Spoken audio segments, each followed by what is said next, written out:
जो अभी जो ठंड बढ़ी है और इसमें तीनों चीज़ है। कभी कभी पानी भी बरस जाता है, शीतलहर भी है और टेम्परेचर भी काफ़ी गिर गया है। जो मेन तकलीफ है वो है हाइपोथर्मिया।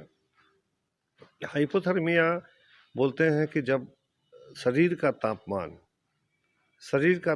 जैसे आपने कहा कि 6 डिग्री से नीचे हो जाए, तो डिपेंड करता है आदमी के पोषण पर कि उसका शरीर का पोषण कैसा है।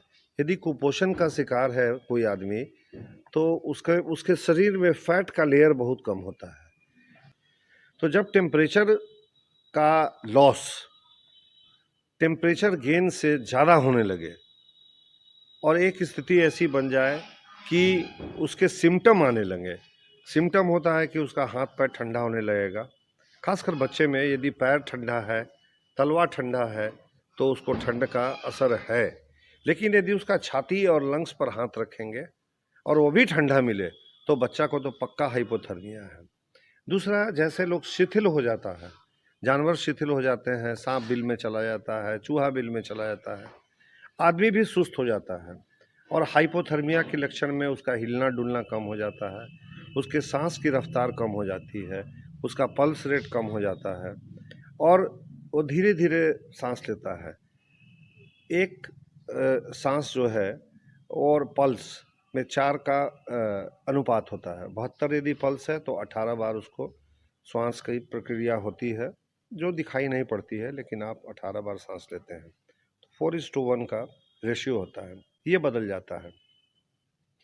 तो सबसे पहले है कि जिसको ठंड लग गई और उसका टेम्परेचर जो है, यदि आप देखते हैं, और यदि 95 के आसपास है डिग्री फ़ारेनहाइट, तब तो वो पक्का हाइपोथर्मिया का पेशेंट है। क्योंकि नॉर्मल टेम्परेचर आदमी का 97, 98, 98.4 या 98.6 होता है गर्मी के दिन में। जाड़े के दिन में थोड़ा कम होता है। सबसे पहले है कि उसको पानी से, या जहाँ ठंड का प्रकोप है, या जहाँ बहुत ठंड है, वहाँ से उसको हटाइए और उसको वार्म कीजिए। मतलब कंबल से लपेट दीजिए। उसको अकेले मत छोड़िए। उसके अगल बगल में यदि सट के 2 आदमी सो जाए, तो आपका टेम्परेचर भी उसको मिल जाएगा। अलाव की व्यवस्था कीजिए। अलाव से प्रदूषण नहीं होता है। अलाव में जो जलाया जाता है जो चीज़, उसका धुआं काफ़ी ऊंचा नहीं जाता है और इसलिए प्रदूषण नहीं होता है।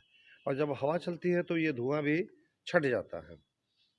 दूसरा, उसको गर्म पानी पिलाइए, गर्म दूध पिलाइए, गर्म पेय पिलाइए उसको। और उसको जो है सो, यदि उस पर भी ठीक नहीं हो रहा है, तो उसको टेम्परेचर रेज़ करने की दवा, जैसे तलवा में तेल लगाना, सरसों का तेल गरम करके लगाना, या बुखार बढ़ाने वाली दवा, वो एक्सट्रीम है, वो अस्पताल में ही पड़ना चाहिए।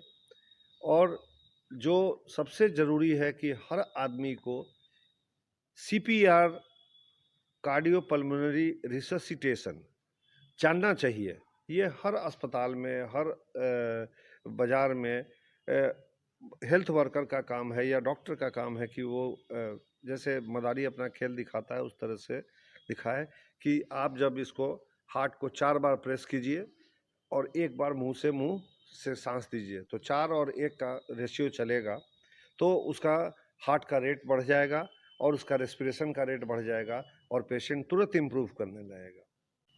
दूसरा हो गया कि यदि चेहरे को ढक के लोग रखेंगे और मुंह ढक के रखेंगे, सांस ढक के रखेंगे, तो जो आप सांस छोड़ते हैं वो नहीं निकलेगा, तो आपका टेम्परेचर भी मेंटेन होगा।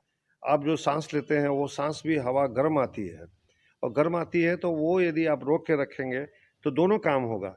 एक तो आप इसका मास्क की तरह उपयोग कर सकते हैं, और दूसरा कि आप बाकी सब बीमारी से भी बच सकते हैं। हाँ, जिनको दमा की बीमारी है उनको धुआं में नहीं जाना चाहिए। जिनको दमे की बीमारी है वो अलाव के बहुत बिल्कुल पास नहीं बैठें। जिनको चर्म रोग की शिकायत है, जैसे जिनको सूनापन होता है, सुनबहरी होती है, उनको आग से बचना चाहिए। जिनको उंगलियों में नंबनेस होता है या जॉइंट पेन होता है, उनको भी सूनापन होता है, उनको आग में से बचना चाहिए, क्योंकि उससे उनकी उंगली जल सकती है। लेकिन वार्म रखना इसलिए ज़रूरी है, नहीं तो उंगलियों का टिप का गैंग्रीन हो जाता है।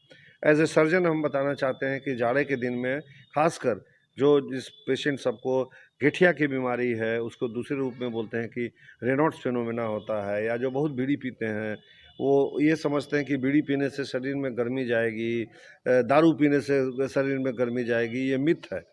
इससे वेजोडाइलेटेशन होता है और टेम्परेचर जो है सो केवल स्किन का बढ़ता है, फिर तुरंत और ठंडा हो जाता है, रिबाउंड उसको ठंडा लगता है। इसलिए एक ही उपाय है बचाव,